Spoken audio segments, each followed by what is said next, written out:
Yes, yes. Welcome to the ancient world of tabletop games. I am Agamemnon from the historical documentary Time Bandits. This is a report from a fugitive.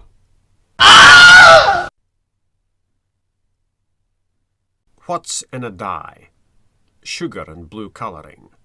I pondered the great mysteries of life and asked myself if I'd ever eat this supposedly edible 8-sided elven die. This sent me to the archives to check the preparations I made for the channel in the years leading up to my first video in 2018. Flashback to 2016 and an email exchange with the Canadian author Karen Woodward. We discussed dice and the impending game-based video collaborations we'd embark on. I sent her a photo of a bonus die thrown in as a promotional piece when I bought specialist dice from the Polish company Q Workshop. This blue D8 was destined for eating, not rolling. I shudder to think at the debris it'll leave behind if dropped through a dice tower. There was an agreement somewhere down the line that I'd eat this die during a video collaboration with Karen. The channel would be up and running very soon, and we definitely wouldn't run the risk of passing the die's eat-by date. Technically, I'd said to Karen that I'd eat the die after we played a game. Well, we did play a game. Of Cthulhu. This wasn't recorded. It predated the arrival of the edible die by a year. Flashback to 2015. Karen mugged me again, as usual. Here's the thing about Canadians. They are nice and polite and friendly and full of folksy charm. Then they mug you. You wake up in another country with the heat of the noonday sun frying what's left of your brain, and you wonder if that sign in very squiggly writing looks that way from your concussion. Karen mugged me more than once. I was mugged into starting the Twitter and the writing blog and this video channel on board games and role-playing games. After coshing me on the back of the head with the idea of creating video content, she left me to it. Circumstances carried Karen away from the internet twice, and my Canadian foreign correspondent moved on to the freshest of fields and the newest of pastures. Which brings me to the topic of collaborators. I have several collaborators waiting in the digital wings. This news is by the wayside. The vital bit of information is the eat-by date on this edible die. I'd eat the die after we played a game. We played a game, so I should eat the die. I'll try not to die eating the die.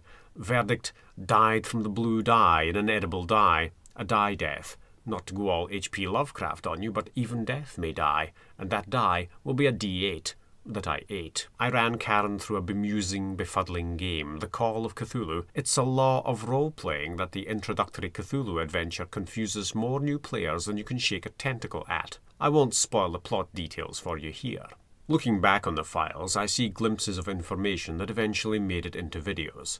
I prepared Karen for character creation by sending her a rough guide to the business. For reasons of the plot, I'll repeat most of that material here. Character creation, a cautionary tale about having ideas. Here's your handy guide to character creation. You'll play a character from the Roaring Twenties in the USA. What sort of character is entirely up to you. You may have a firm idea or no clue.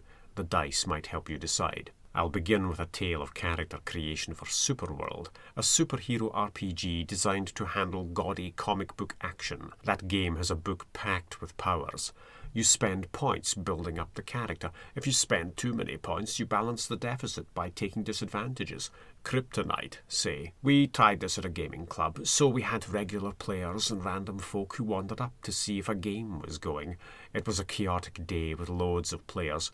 We were going to form an irregular superhero group, and we tried to warn everyone, don't just look down the lists of powers and abilities and go shopping at random. Come up with an idea for your character first. It doesn't have to be a great idea, but at least make it something reasonable.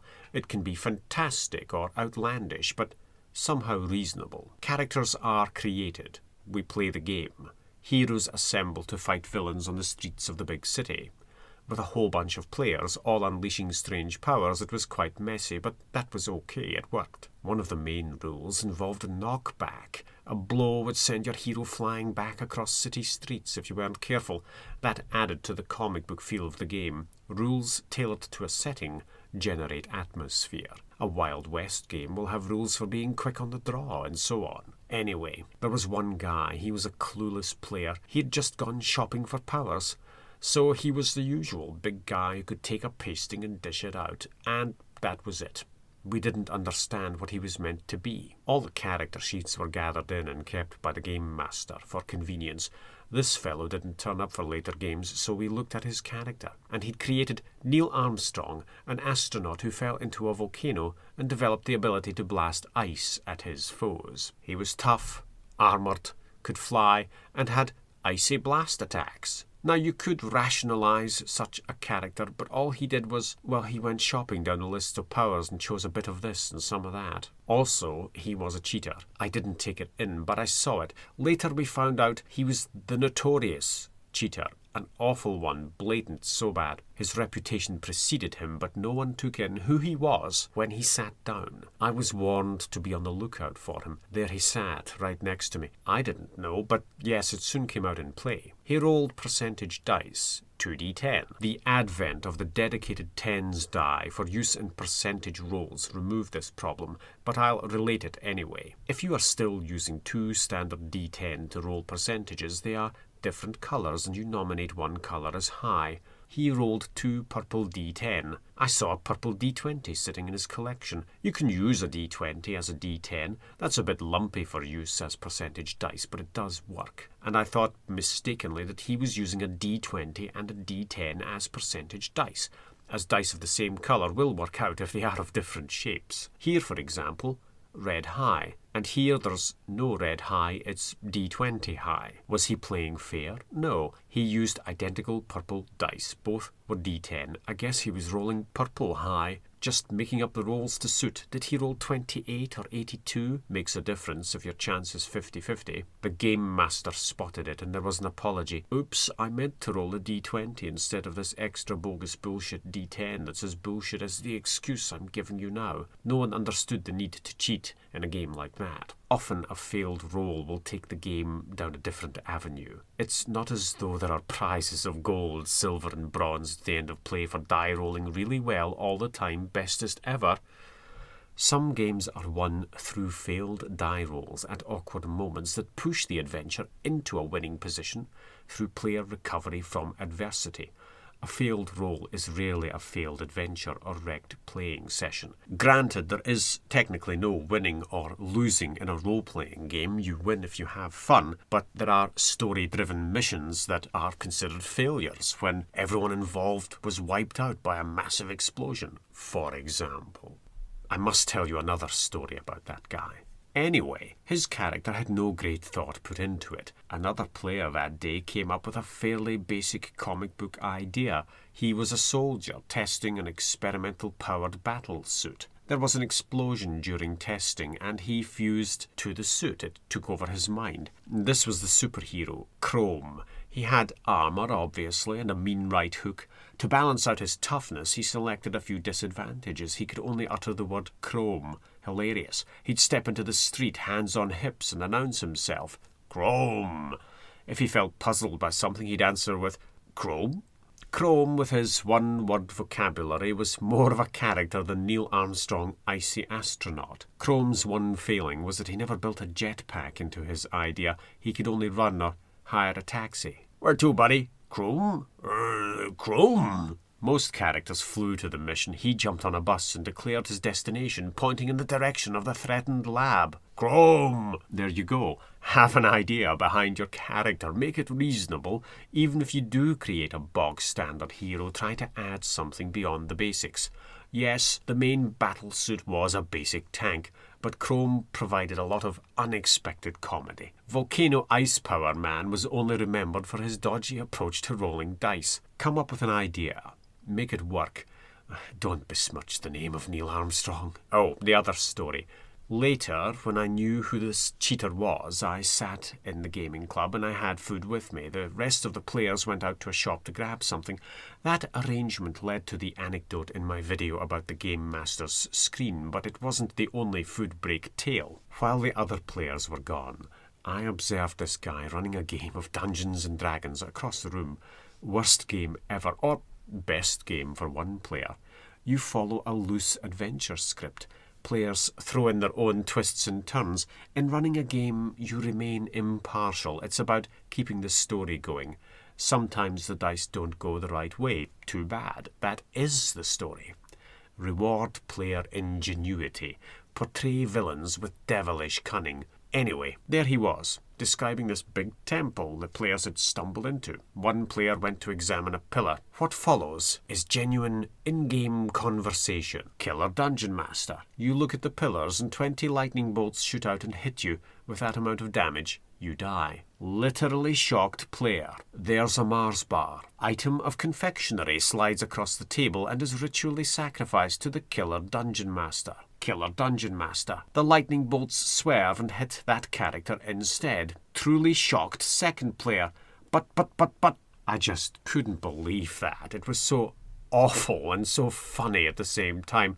But that's a little too freeform for a game like the one you'll be playing. Also, I am above bribery. I've updated the character sheet, making it a bit easier for a rookie player to follow. You'll invent details like hair colour. There were games with charts and tables for that, ye gods. For game characteristics, high values are great, low values aren't. In a game like D&D, high stats are vital. Here, though, in a game of Cthulhu, you could play a character with maximum stats and it wouldn't make much difference.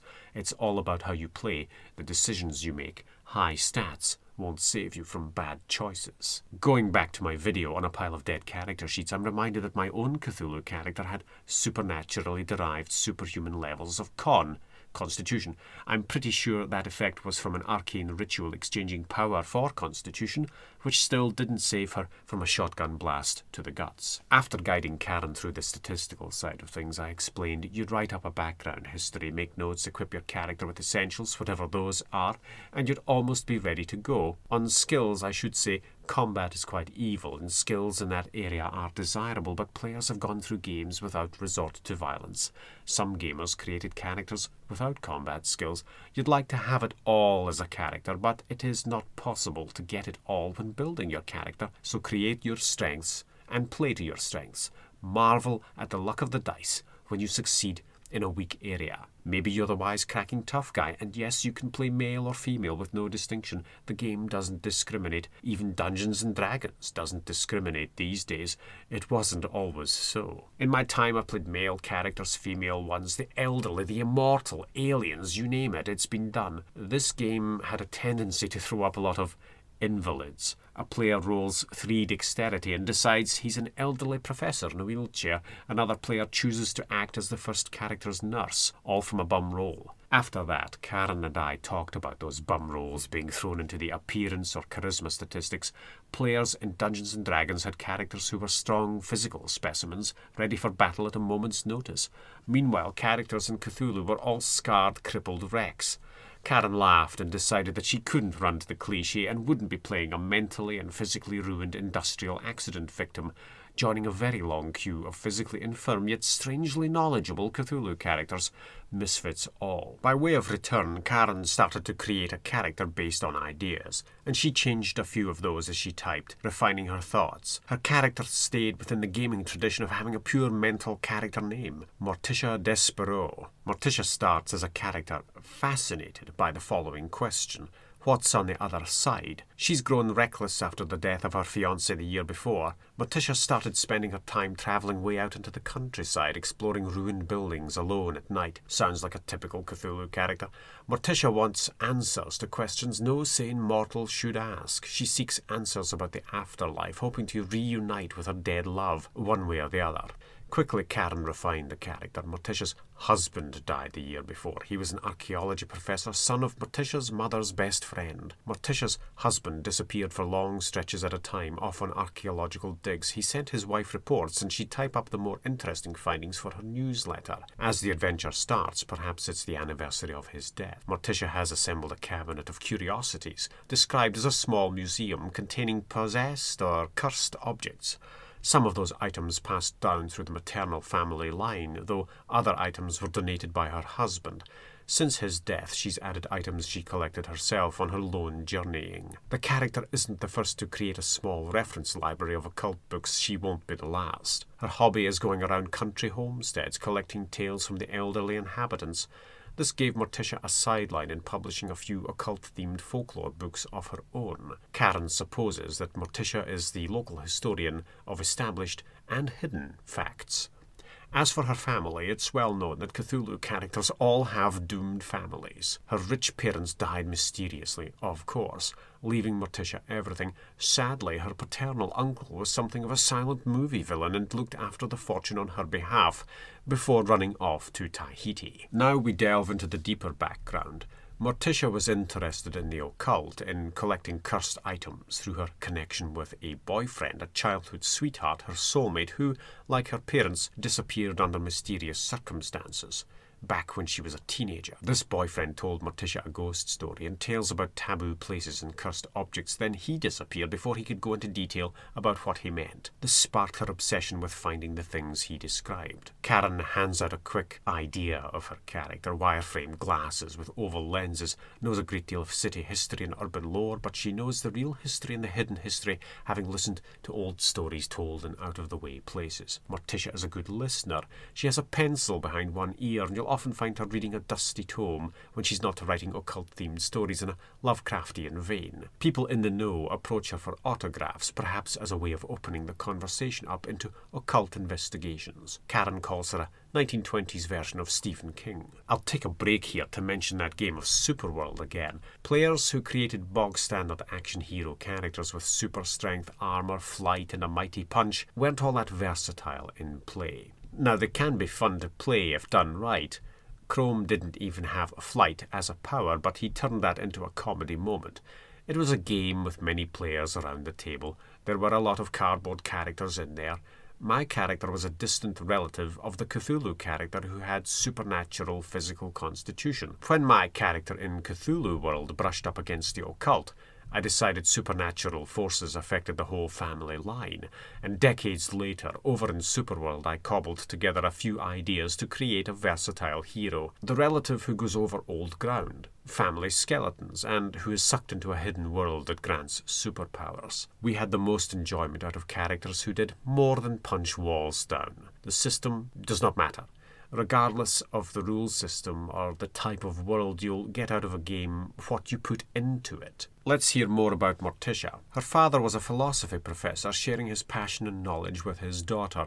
Morticia's mother was the child of eminent archaeologists, spending her formative years on African dig sites, hearing blood-curdling tales of spirits and otherworldly revenge. These she passed on to her daughter Morticia as bedtime stories. Aside from Morticia's writing work, she takes tourists around the older parts of the city with an emphasis on haunted houses or occult-themed locales. This tour business is something of an excuse to go investigating. Morticia also presumably uses the occasional lecture on the odd and strange to further her investigations. Though her finances are in recovery, Morticia knows she can sell an obscure treasure at a pinch to keep her in funds. We move into the later phase of character development, with Karen pouring the ideas out thick and fast. Morticia is emotionally scarred and was startled by something when she went looking for her missing boyfriend. All she remembers is a fall. In hospital, they told her she fell down an old mine shaft. Really, she fell into an ancient cave, once used for occult rituals, but her parents were important people in the community and Morticia's life was spared. When she left hospital, she had a curious cross-shaped scar, like a brand, on her left shoulder. Morticia was raised by her father after her mother went insane and poked her eyes out with a pair of scissors. Following the cave incident, Morticia had lucid dreams in which she heard chanting and saw firelight flicker off the cave walls, all gleaming with something dark and wet. This thing was imbued with a strange, twisted imitation of life. Though the dreams faded with time, recently they have returned. It's a lot to take in, but it certainly matches the setting. Karen manages this in a little over 1,000 words. She leaves a few straightforward details for the finish, and then it's my turn to match her with around 1,000 words of my own, giving her an opening to the adventure tailored to the notes she's handed me. In the 1920s, universities and colleges only accepted female applicants if there were vacancies left after placing all the male applicants. Morticia's father had clout at the university, and an exception was made for her. She completed a degree in anthropology with minors in philosophy and psychology. Auspiciously, or suspiciously, Morticia's birthday is, of course, October the 31st. Her father had connections with France, but this isn't explored further. Morticia is an author and historian. She writes about her dreams as well as the stories her mother told her before the woman went insane. Appearance. I've attached a couple of files to give you an idea what the character looks like. One with her hair long, one with a bun. Lately she's taken to wearing a lot of black since she's grieving the death of her husband. Her blouse is white lace with a high neck. Height 5'2", weight 105, hair red, long, eyes green, occupation author, birthplace Boston. Residence, Woodward house on Arlington Street. I made that up. Would have been cool though. Income $3,500. And Karen included a few files along the lines of the red-headed stunners seen populating the art of the pre-Raphaelite Brotherhood, in particular art by John William Waterhouse. I went off and matched character to adventure. As Karen had sent me images, I set up images from Boston and checked maps to tie a few things to the official published adventure. Early Cthulhu adventures are notorious for opening with the "Dear Famous Investigator" telegram. That was no good. Here's what I threw together at short notice. I find it's best to write rapidly and keep it short when creating an adventure to start on, especially if you have to do that several times over for the assembled players, all given their own introductory scenes. That's especially useful for beginning players who may want to fade into the background of a gaming group. Making house calls and running mini introductions one-to-one forces the new player into the game. There's no one else there to do all the talking after all. In this case, Karen would play solo. Some games are well suited to this. The Call of Cthulhu is one of them, and the James Bond RPG is another. D&D is a group effort. Statistically, we've always played with greater numbers when tackling Dungeons & Dragons. Cthulhu's playstyle lends itself to fewer players. Prologue based on character. Boston, Massachusetts, October 1920. The presidential election is in full swing. Warren G. Harding, with Calvin Coolidge, stands for the Republic against James Cox with Franklin Delano Roosevelt. Now universal suffrage is law in all 48 states. Women vote widely for the first time. Morticia Despereaux is anxious. There's a change in the air, all right. She remembers her husband. Something tells her he didn't really die in the influenza outbreak last year. Here she is, a widow and not yet 30. She stares at her phonograph collection. The anniversary approaches, and there's her birthday on top of that. Damn those recordings. Do you ever think of me? I used to love you, but it's all over now. My man. It's all she can do to avoid tears. Perhaps the séance tonight with the intense medium, Anita Court, will lead somewhere. Anita Court is a Boston society lady who spends her time trying to contact dead soldiers on behalf of many a weepy widow. With her brother Algernon, there's tea and sympathy. At least it gets one out and about. Woodward house on Arlington Street in the shadow of Boston Common feels oppressive. Friday the 29th. Last night of the full moon. During the day, on a walk across the common, you chance into Miriam Foster, a vague acquaintance. She grabs your arm to gab as you contemplate the memorial to Robert Gould Shaw. Your knowledge of Latin easily translates the motto, "He relinquished everything to serve the Republic." We live in troubled times, Morty. Death is all around us. My cousin Diggory has a job to do, and he can't think of who to turn to. I thought of you. We'll discuss things after hours when the séance is over. I hope there'll be chocolate to go with the Boston tea. I am sick of vanilla cake. A psychology roll uncovers the sense that Miriam is genuinely concerned about something, and it's more than the thought of Victoria Sponge. The séance is set for 6 o'clock. King's Chapel Burial Ground, a short walk from Boston Common. Takes notes for a tour. Later that day, after a note-taking tour of city streets, there's a pause for thought as you pass a car wreck. That smashed car looks disturbingly familiar. The bodies have been recovered. A grandmother, mother and child, the Blooms. You didn't know them personally, but you'd seen them around town, grocery shopping. Edna, Flora, and little Tommy. What a tragedy. There's no sense to the universe. Evening. Rain falls, darkening the sky early. You have the choice of taking the rickety Model T Ford or the trolley service. Either way, there's an encounter with a drunk, a lawyer by the look of him, out of his mind on bathtub gin. You look like you're the kind of frail would give a guy the time of day if you catch my snowdrift. Ends inconclusively, or he could resurface sober as an employee of one of the places Morticia visits looking for clues. The Court household is cold and forbidding. Anita and Algernon use minimal lighting and no heating. They are well off, though stingy with it. Anita opens with a statement welcoming half a dozen guests. Miriam is seated opposite you. She waves. There's a frown from her as Anita says, "Algernon, the Victoria Sponge." The séance begins awkwardly as Algernon announces an attempt to contact the recently departed victims of the automobile accident. After a cup of tea, lights are dimmed around 6:30. A candle is lit in the centre of the vast oval table. Anita and Algernon sit at opposite ends. "Link hands, concentrate. Is anyone there? Spirits of the dead, contact us, we beseech thee." This goes on for a while, and perhaps the room grows colder. Rain rises in strength against the windows, and the candle gutters and goes out, leaving only the glow of the last full moon as the rain dies during a break in the clouds. By 7, the main event is over. Anita will start on her usual round of tailoring the séance to individuals. Morticia has been resisting contact with the deceased. Is there a way to talk to the dead, truly? The stories of the trenches have a sameness to them, as though Anita is conveying what the bereaved want to hear. But when you're asked to link hands, the hand to your left squeezes and pulls you away from the table into the shadows. This blows the candle out, and in the confusion you find yourself in the icy hallway with Miriam. "We can't stay. Time for a little entertainment after hours, if you know what I mean. We're a trolleybus away from a den of ill repute. I have the password to one of those speakeasies, and I mean to get sloshed on rum, brought all the way from Canada. The land of heathens who still drink the booze." Or you could drive there. Follow up with a speakeasy scene. Miriam winks, knocks on the back alley door, and says, "Little Joe the Eskimo sent me. We're friends of a big fish." The tables are small, the place is filled with clouds of smoke, the men leer, the waiters serve rough alcohol, and degenerate jazz from New Orleans dominates. Queasy numbers and ragged time hammer at the piano. Then a band of indeterminate size blasts a Dixieland marching tune at the drunken crowd. Miriam talks above the noise. Introduce the adventure and call the landlord Mr. John Carpenter.